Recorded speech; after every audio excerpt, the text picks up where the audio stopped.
Hi, Josh. Hi, Lori. How are you? I'm good. How are you? Good, thanks. Thank you so much for being here with me today. It really means the world. We're doing a couple of things here. We're going to talk about your experience with meditation and what types you like and things like that. So nothing heavy. Okay, Okay, you ready? sounds good. I'm ready. Okay, so can you tell us a little bit about your journey into meditation and the reason you were drawn to teach it? Oh boy, that could take a half Oh, hour. we can do it in sections, part one, part two. Um, well, really, I served in the military and was in a war. And when when I was able to leave the military after the war, I suffered from severe PTSD. I couldn't sleep. I was having horrible nightmares. And really, for over a year, I was not functioning at all. Um, and so I decided I needed to do something drastic. And basically, I closed down my apartment and my life here in the States. And I moved to Southeast Asia and spent several years in India, Nepal, and Thailand, learning meditation and yoga and going to different teachers. Um, and that really saved my life, particularly learning how to sit and do meditation and to turn into my emotional issues and not kind of practice cognitive or spiritual bypassing. So it was both a combination of learning meditation and learning different techniques of meditation, but also being careful not to avoid the emotional issues that I was having, and that had to be addressed outside of meditation to a certain degree through therapy. So it was really a combination, and I really recommend that for most people. Meditation is really, really helpful.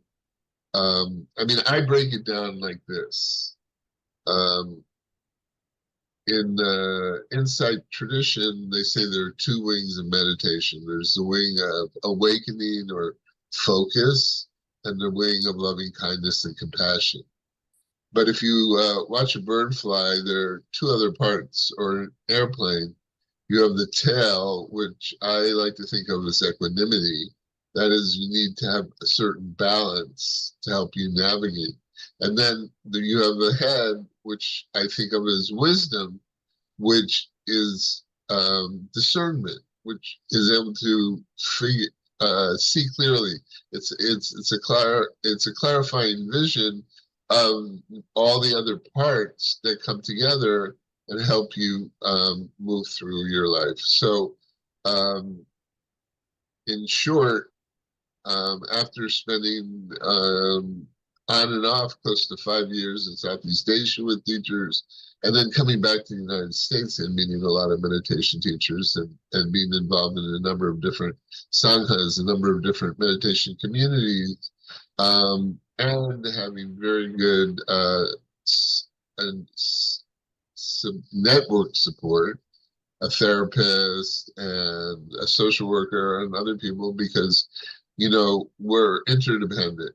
um, that the ethos of America is that each one of us is an individual and we have to survive on our own as individuals. It's a kind of puritanical vision, but the fact is that from a meditation and Buddhist perspective, we're independent. We depend on others for everything, and the that is a good thing and a very positive thing. So I was able to work through that through learning the discipline and taking and following the path of meditation.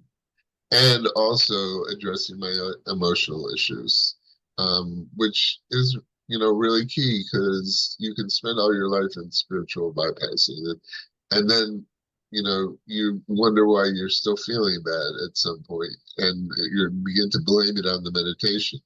It has nothing to do with the meditation. So that's in brief kind of how I got into it, and why it has been such a life-saving practice for me. How has your experience with being a rabbi woven into your meditation practice and your teaching of meditation? Very good question. Um, I would say, I mean, there are a number of places where they intersect, but just just to take a step back, I want to say to people who come to meditation from all different religious traditions that often it's seen as, oh, if I start meditating, then I'm a Buddhist. So am I Buddhist or a Catholic or a Buddhist or a Jew? Or, they have this term Jubus or Hindus. And the Dalai Lama says, you don't need to convert to Buddhism to practice meditation. And I tell people, I'm a rabbi.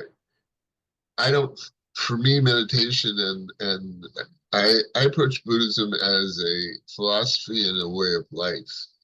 And a psychology, really. I think that Buddha was really the first great psychologist. So for me, there's no real tension there between being a rabbi and being Jewish and following being a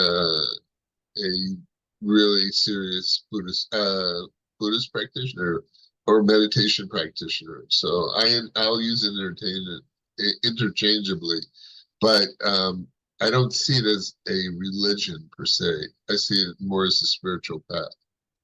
In terms of how it overlaps or how being a rabbi has impacted on my understanding of the meditation tradition and of being a teacher, there are a couple of things. First of all, the value that's placed on study in Judaism of the scriptures is very helpful for me in bringing that notion of study, which in Judaism is called the chavruta. The chavruta means a study a pair. You're never supposed to study alone. You have to study with a partner. And that's because we are always in relationship. And so there's a dialogical dimension to study. And that's important. And so I bring that into my teaching because whenever I ask people to, if we're reading something from the Pali Canon or we're reading something from a Buddhist teacher or a meditation teacher, I encourage people to work in at least a pairs. So there's that, and the Buddha had a like 3-step pedagogical program. First, you hear or read, or for instance, if a talk, or you're reading something from the Pali Canon, or you're reading someone's book on meditation. So that's the first step. The second step is that you have a period of reflection. And that is a cognitive intellectual step, but it's a necessary step to internalize it. But finally, the third step in the Buddhist pedagogy was actually meditation itself, because that's where you integrate it into your life and it becomes, you move from a state to a trait, or from a trait to a state. And in that way, it becomes a natural expression of who you are. The other thing I would say about being a rabbi was the prophetic tradition and how that has both affected my uh, the way that I've lived and the ethical impulse to improve the world. And that overlaps in the meditation tradition really with the notion of the bodhisattva who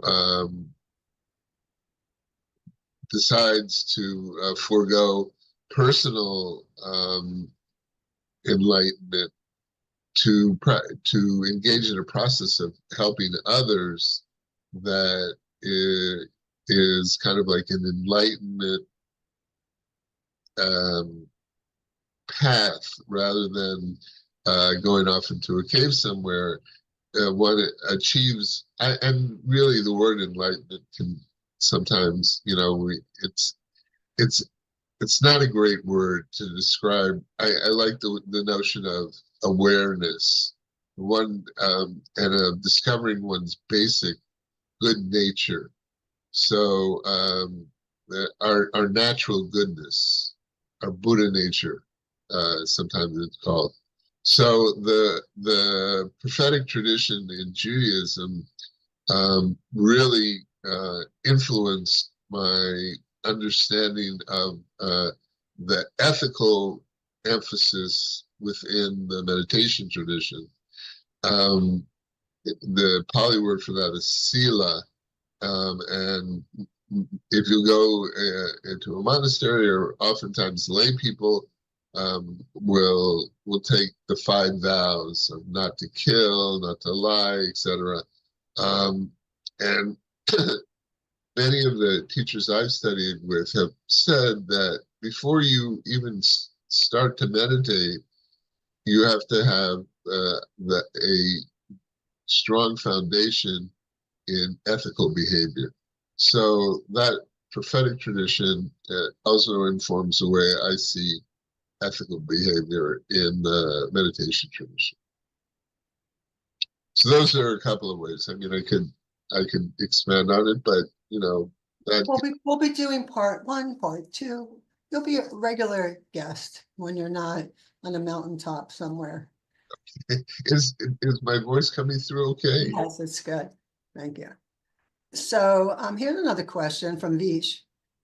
Why do you think it's important to bring a trauma and neurodiverse awareness into meditation? And how can we educate ourselves to be more mindful of these things when they arise in ourselves or people that we interact with? Yeah, that's a very good question. Well, I think that for a long time, the meditation community was really not aware of the fact that most people suffer from some kind of trauma, whether it's childhood trauma or post-traumatic stress, or what now they call complex trauma. Meditation teachers who came from the East and the student of those meditation teachers who are now the main meditation teachers in the Western world uh, were not really dealing well with people who would have incidents where they would touch traumatic parts of what they had gone through, and it would freak them out.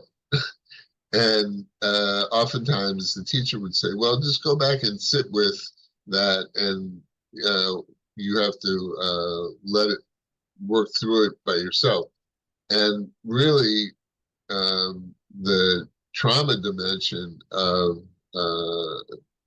meditation has to be handled very, very carefully. And I often tell people who I work with who are struggling with trauma, look, sometimes you just have to stop meditating and get up and walk out and walk away from it. It can do more damage because you actually are re-traumatizing yourself.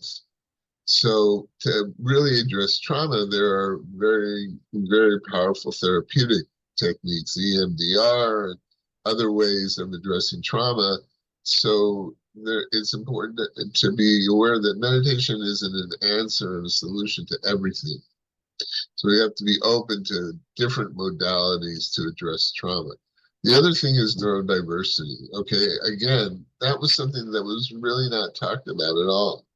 I mean, the fact is, Lori, we're all neurodiverse because each of our brains is different. Um, but some of us, it depends really what your definition of neurodiversity is.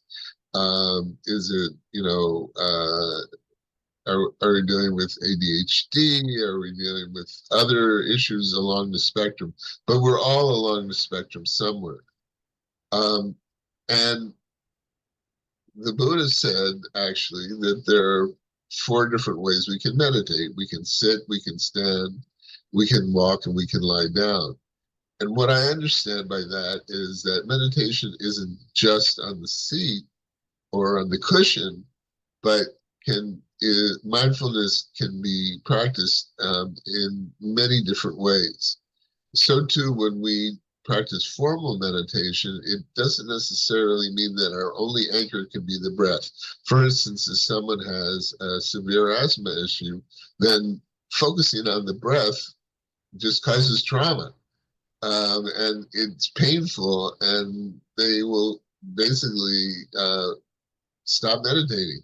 So it's important that we offer people who are neurodiverse a number of different anchors in which they can rely on, because there's hearing, there's touch, there's smell.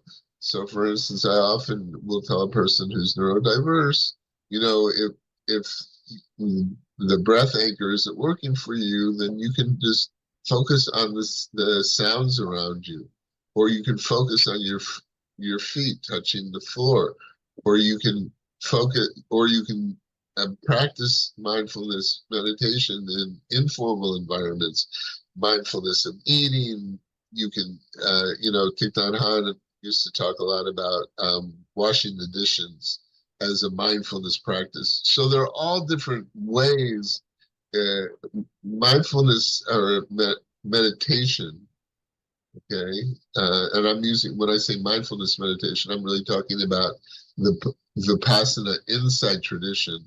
But, the Zen tradition and the Vajrayana, the Tibetan tradition, also have a great amount of wisdom about how to deal with um, meditating in all kinds of different environments. And there are different techniques. So, one can have the loving kindness meditation, which focuses outwards towards others.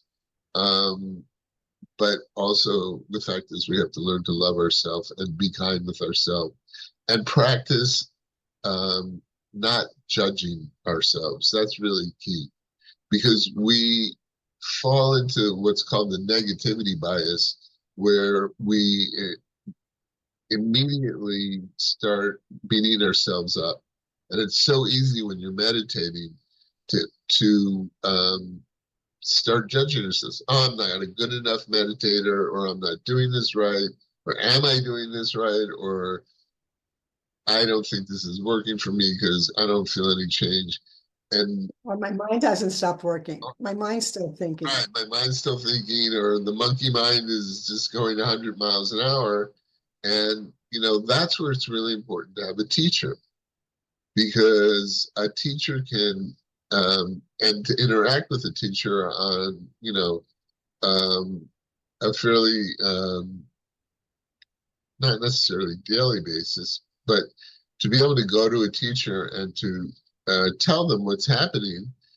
And so they have the experience to guide you and to say, okay, well, maybe that meditation technique is not working for you. So let's talk about a different meditation technique that would be more effective for you, given your specific neurodiverse issues.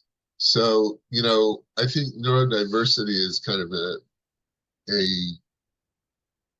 it covers a lot of different territory. It's been used to describe autism and other types of things, as I said. But I think the fact is that we each have to be sensitive to our own neurodiversity, and we do need to find a teacher. We do need to find self-acceptance.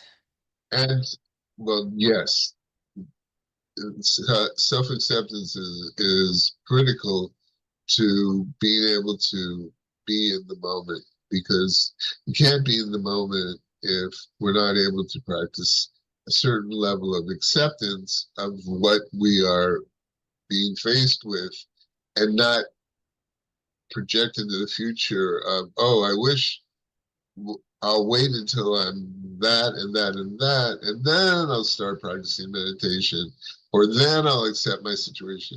It's really, to be in the present, we have to be able to accept both our own issues, right? Whether it's neurodiversity or other kinds of chronic illness and pain, to really be able to deal with those issues in an effective way. And number two, people, it's important to say this, Lori, about self-acceptance. Sometimes people see that as passivity, and it's not passivity. It's not just being okay with everything. It's acknowledging that this is the situation as it is, okay? And that acknowledgement is often called clarity or discernment, which comes with equanimity. So that's why I like to stress equanimity, because that's a balance where we can begin to discern, okay, what is real, what is really happening in the moment. And that begins with a level of self-acceptance and then acceptance about the conditions we find ourselves in. It's so true. I think one of the biggest things I've learned with this practice and with Meditation University was that the importance of being in the present moment and Absolutely. not dwelling on the past and not stressing about the future. And it's easier said than done, but it's a daily practice. If we just learn that we can control our emotions, to think about everything we have that's good, everything that we're grateful for, all the possibilities, the opportunities that may lie ahead, if we're just open to it instead of laying around and feeling sorry for ourselves or being so stressed out that we can't move. And in the neurodivergent world, they call it, like, for example, with ADHD, they call it ADHD paralysis, where you're so many things on your list and you're so stressed about so many things, and it's all you can think about. You can't get out of your head, and so you do nothing. So you procrastinate and don't get anything off your list. And I used to be like that. And now it's not perfect, but I I just every day refocus my mind on what I can control, which is only myself and what's right in front of me, my immediate surroundings. And that in itself, and noticing everything that's good and noticing the beauty, which I didn't. I always saw everything that was horrible and ugly and scary until I started doing this work. And it changes people. Yeah, I agree. I think where I would just fine tune what you said. I think that when we say control our emotions, I think it's actually we're training our emotions, because we have to be able to discern, and again, this notion of equanimity and balance and clarity, what is within our control and what we can't control. And a lot of times, um, our emotions are out of control. And so we have to begin a long process of training. And really, the key is to turn into your emotional state and not run away from it. So it's not so much about controlling the emotion as it is being able to sit with and be present with the emotion. You're correct, because it has nothing to do with control. It's just the ability to direct your attention inward and to be able to sit with your thoughts is what I have learned. Right, right. Absolutely. Yeah, I agree. And it's just, wow, at in my 70s, this is the most profound thing I've ever learned in my life. And I love that there are people taking it to schools, and there are courses to teach your own kid and family. And it's just incredible, because imagine what our lives would have been like if we learned this when we were in school. Yeah, it would have been a very different experience, and there is a huge mindfulness meditation movement out there. I worry a little bit about it sometimes. I call it McMindfulness, the corporatization of mindfulness. But so I think we have to be, aware of that too. But fundamentally, if you're with, if you're, if you know that the teacher you're working with and the practices that you do are working for you, then you're choosing the path of the heart. And the heart path is the path you should follow. The Buddha said, what, right before he died, don't listen to anything anyone tells you. Don't follow anything that you read. Try the practice and see if it works for you. If it's a path of the heart, then follow it. If it isn't, throw it away. So I think it's important that we use discernment to determine whether it's a heart path for us or not. Um, I think that you have another appointment now. That's okay. I let them know I'm going to be a few minutes late because this is a really interesting, great conversation. And I'd like to ask, have you had any profound experiences with meditation that you'd like to share? So, well, let me just say that within the insight tradition, there is a description of what are called jhanas or absorption states. And these different absorption states can bring on certain kind of special phenomenon. When I go on retreat and meditate for long periods of time, I've had the experience of kind of seeing a bright, like illumination of lights all around me, and with a sense of kind of being part of the universe, that there is no separation between who I am and what's outside of me. And fundamentally, that falls in line with the way in which mindfulness meditation sees the human condition as interdependent.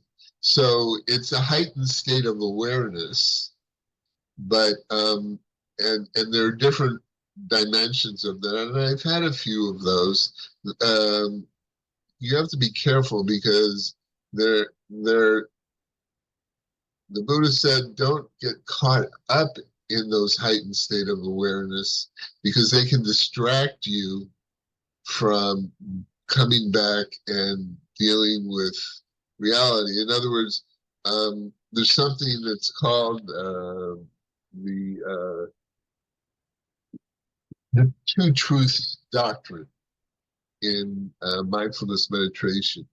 And the two truth doctrine says that there is a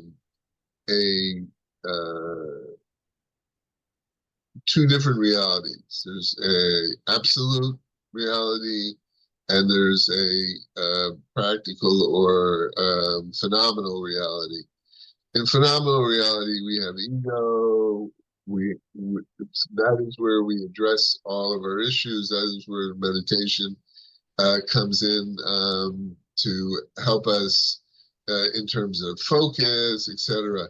In absolute reality, we're all living in what I like to think of as a quantum field. We're all possibility and potential. And there are no differences between us.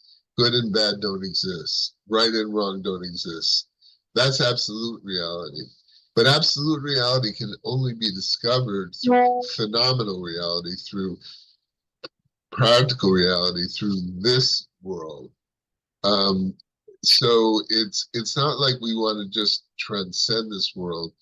That does appear in some religious traditions, but I think the Buddha had the insight that we really, through the experience and training and following the path of meditation, are able to eventually, and this goes back also to what I was talking about in terms of absorption experiences.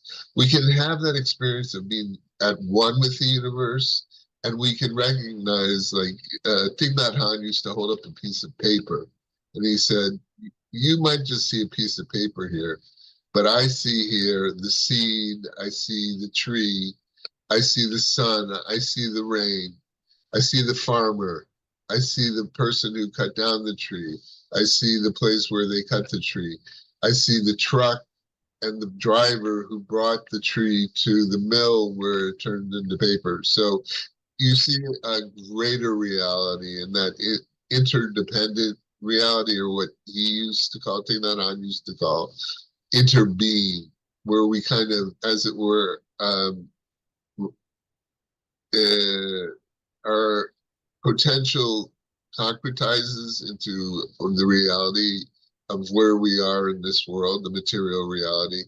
But then we return into absolute reality, or quantum state field reality, if you want to use scientific explanations for it. The point is that they are interconnected, and you don't, the idea is not to get rid of this world or transcend this world, but to find in this world the what sometimes is called the samsara is nirvana, nirvana is samsara. Samsara is the material world in which we suffer, and nirvana is that world in which we achieve a level of wisdom and wise discernment, where we see the underlying structures of the universe. So they work together. It's not that we want to get rid of the body. Uh, the body, we all die, but the manifestation of our energy, uh, I believe, it goes on infinitely in the universe. So it's a little bit of it's a lot that I just packed into That's a lot. But if we don't have faith in that, if we don't feel that whatever we're doing today will benefit ourselves or the world tomorrow, then how do we get up? How do we get motivated? So I think it's beautiful to be open-minded that there is more. Even after this body is dust, there's more. yeah, it's the fact that you mentioned faith is really interesting, because there are five spiritual qualities that the Buddha mentioned, and the first one of those was faith. And that, with how do you get faith before, when you're suffering and you haven't done the practice yet? Well, that is the interesting transition that takes place. You have to be willing to again, sit with and turn into your emotional issues, and also really find a regular practice every day. It helps, I tell people, start with 1 minute. If you can sit for 1 minute. That was And my next question. How did you know? What advice would you give to anyone starting to meditate or who wants to learn to teach meditation? well, those are two different things, because starting to meditate is in itself an art. And a lot of times people come to me and say, I just don't think I'm doing it right. I don't know. I sit down and my mind goes all over the place, and I can't focus, and it just, I don't get it. Um, First of all, there's a difference between formal and an informal meditation, and that's very important. But let's start with a formal meditation, which is a sitting practice. Or, one can do the practice standing up, or one can also do it through mindful movement. So within that, there are all kinds of different options. The point is that you start with a very, very, very small amount. And I say for a week, if you can sit for 1 minute, okay, at the same time every day, you get up in the morning, wash your face, take care of your bio issues, and then come back and sit, take a timer, sit down and sit for 1 minute. And if you do that on a regular basis, you will see that over time you can build up what you're doing is you're training your mind, because your mind is a muscle like every other muscle. And imagine that you're going to the gym and it's your first day at the gym. You're not going to, lift heavy weights. You're going to start with very light weights. Otherwise, you're going to kill yourself. It's the same thing with meditation. In formal meditation, start with a very little bit, okay? And then informally, try to incorporate it when you go out for a walk in nature, to be aware of the present moment. They say, stereotypically, smell the roses. Well, literally, stop and, now we're moving into the springtime.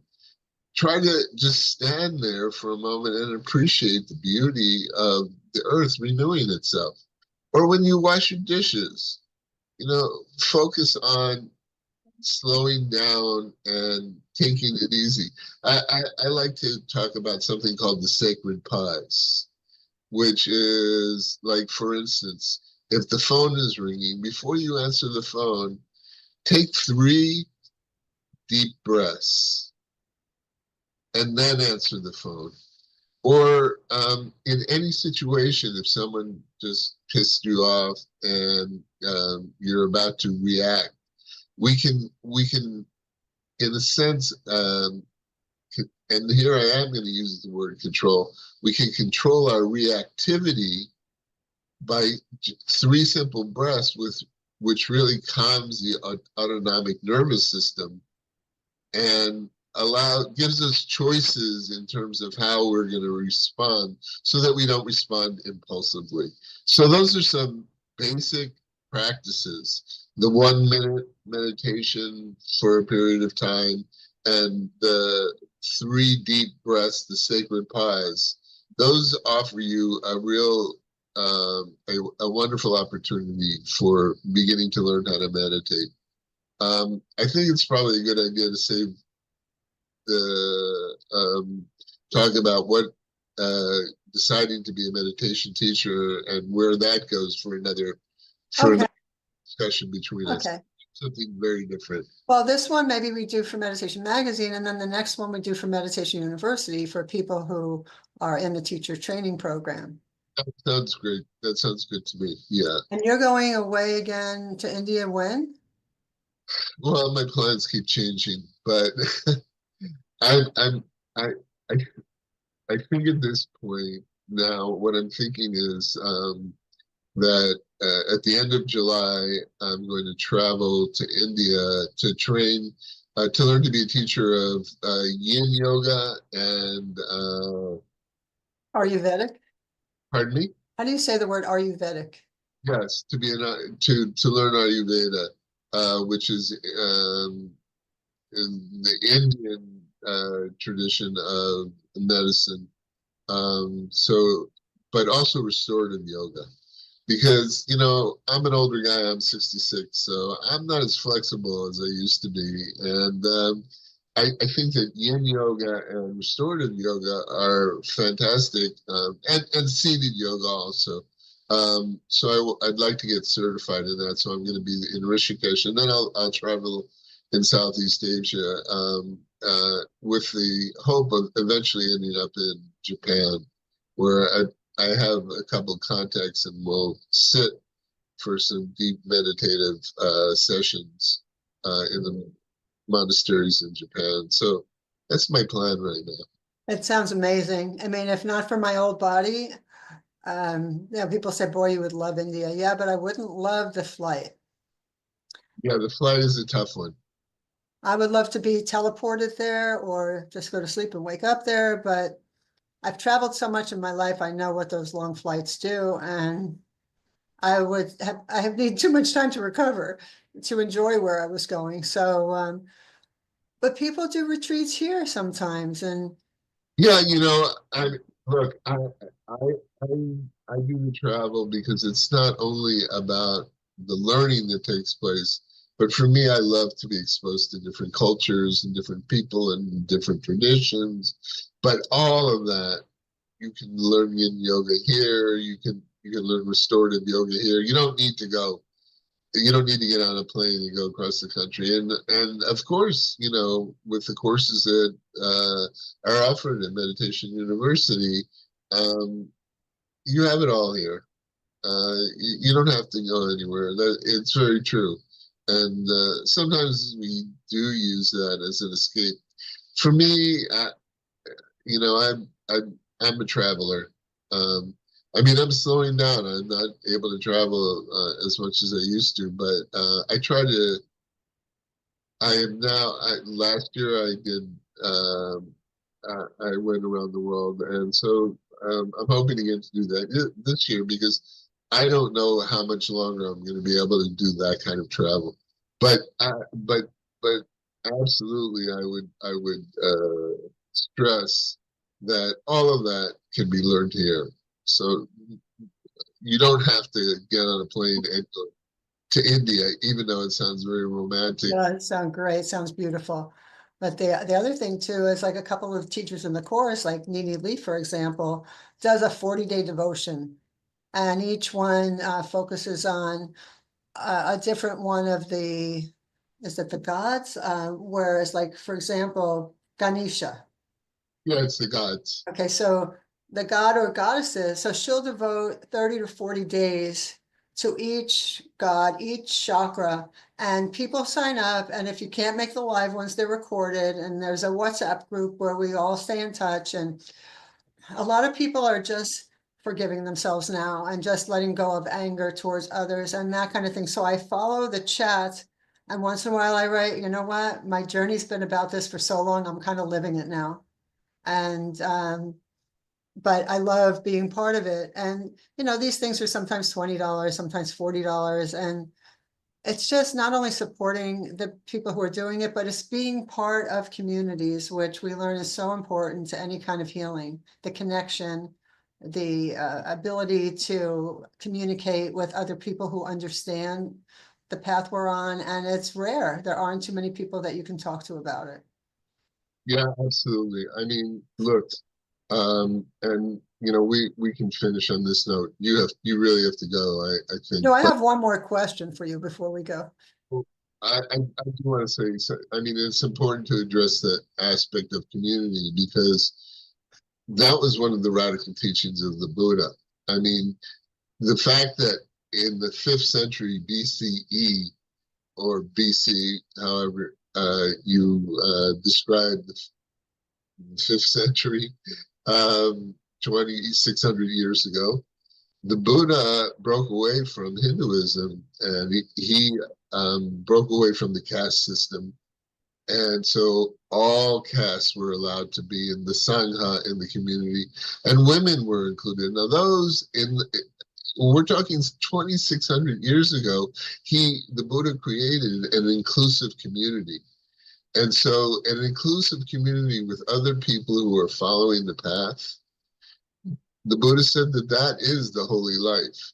Okay, so it's exactly what you're talking about. To be with other people who are following a similar path and who understand what you're going through, that is the creation of a sacred holy community. And that's what it's all about. It's not just to go off on your own in the mountain, in a cave. Yes, as I said, retreat is important. And also you can do, retreat as community, but it is important to connect with community. Absolutely.